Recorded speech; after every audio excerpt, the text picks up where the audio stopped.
آنے والا چاند گرہن جمعہ کے مبارک دن ہوگا اور یہ رات کو 10 بجے سے لے کے 1 بجے تک رہے گا۔ جو لفظ گرہن ہے جس کو انگلش میں اکلپس کہا جاتا ہے، گرہن کا مطلب ہوتا ہے ڈھکا ہوا یا پھر ڈھانپ لینا، اور زمین کا سایہ جو ہے چاند کو پوری طرح سے ڈھانپ لیتا ہے، جس کی وجہ سے چاند جو ہے کچھ دیر کے لیے آنکھوں سے اوجھل ہو جاتا ہے یا ہمیں وہ آدھا دکھائی دیتا ہے۔ چاند گرہن کے انسانی جسم پہ کیا اثرات ہوتے ہیں اور حاملہ عورتوں پہ اس کا کتنا گہرا اثر ہوتا ہے اور سائنس میں اس کی حقیقت کیا ہے، آپ سے گزارش ہے کہ اس ویڈیو کو آخر تک دیکھیں تاکہ آپ کے دل میں یا آپ کے ارد گرد لوگوں نے جو بھی آپ کو باتیں بتائی ہیں آپ کو سچ اور جھوٹ جو ہے واضح سمجھ آ جائے۔ سورج ہو یا چاند گرہن ہو، سائنس کے مطابق جب سورج کی روشنی زمین پہ پڑتی ہے اور زمین اپنا سایہ چاند پہ بناتی ہے تو زمین پہ رہنے والے لوگ جو ہیں چاند پہ اس سائے کو دیکھتے ہیں، وہ دیکھتے ہیں کہ کیسے چاند کا کلر جو ہے بدل رہا ہے۔ کبھی کبھی چاند کا کلر آپ کو نیلا نظر آتا ہے اور کسی جگہ سے آپ کو لال بھی نظر آتا ہے۔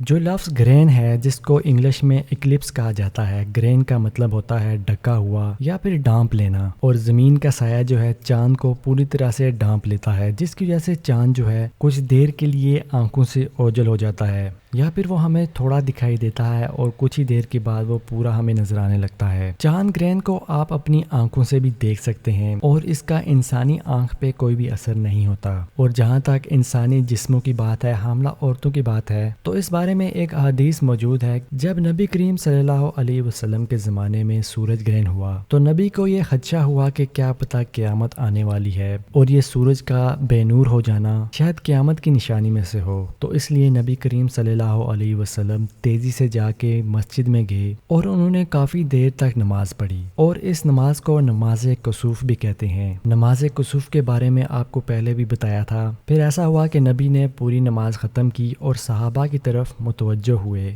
اس وقت میں آپ صلی اللہ علیہ وسلم کے بیٹے ابراہیم کا انتقال ہو چکا تھا، اور ایک بات جو ہے سبھی کے دل اور دماغ میں تھی، نبی کریم صلی اللہ علیہ وسلم کے بیٹے کی وفات کی وجہ سے یہ سورج گرہن لگا ہے۔ تو نبی نے فرمایا کہ کسی کی موت اور حیات کی وجہ سے چاند اور سورج گرہن نہیں لگتے، بلکہ یہ نشانیاں ہیں، اس لیے جب بھی تم ان کو دیکھو تو نماز کی طرف لپک جاؤ۔ بہت سے ہندو مذہب کا یہ ماننا ہے کہ جب سورج گرہن یا چاند گرہن لگتا ہے تو عورتوں کو کوئی بھی ایسی چیز نہیں پکڑنی چاہیے، ایسی چیزیں نہیں کھانی چاہیے، اور وہ خاص چیزیں یہ ہیں کہ ان کو ہاتھوں میں چھری، کانٹا یا کوئی بھی نوکیلی چیز یا پھر کوئی بھی ایسی چیز جو لوہے سے بنی ہو اس کو نہیں پکڑنی چاہیے، اور کچھ کا ماننا ہے کہ پیتل جیسی چیزیں یا پھر سلور جیسی چیزیں نہیں پکڑنی چاہیے، اور کچھ لوگوں کا ماننا یہ ہے کہ ان کو باہر نہیں نکلنا چاہیے۔ یہ سبھی باتیں جو ہیں اسلام میں بے بنیاد ہیں۔ صرف ایک ہی بات اسلام مانتا ہے اور یہ ہے کہ جب بھی سورج یا چاند گرہن لگے تو یہ اللہ تعالیٰ کی ایک نشانی ہوتی ہے۔ اگر آپ کے سامنے کوئی معجزہ پیش آئے تو آپ کیا کریں گے؟ سب سے پہلے آپ نے سجدے میں ہی اپنا سر رکھنا ہے۔ سورج اور چاند گرہن بھی ایسی ہی نشانیاں ہیں اللہ کی، اور ان نشانیوں کو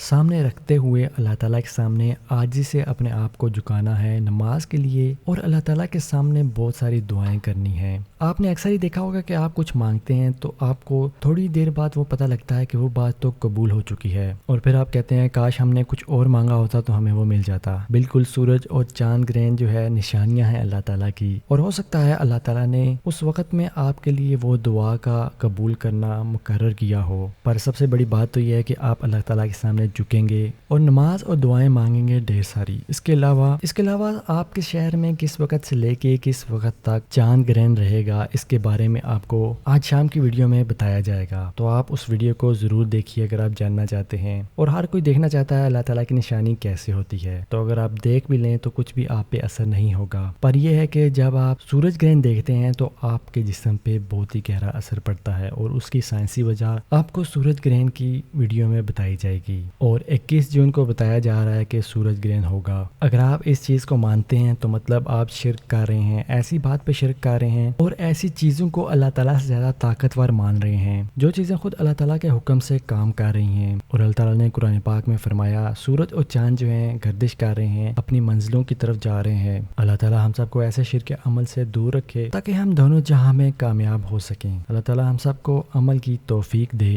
آمین۔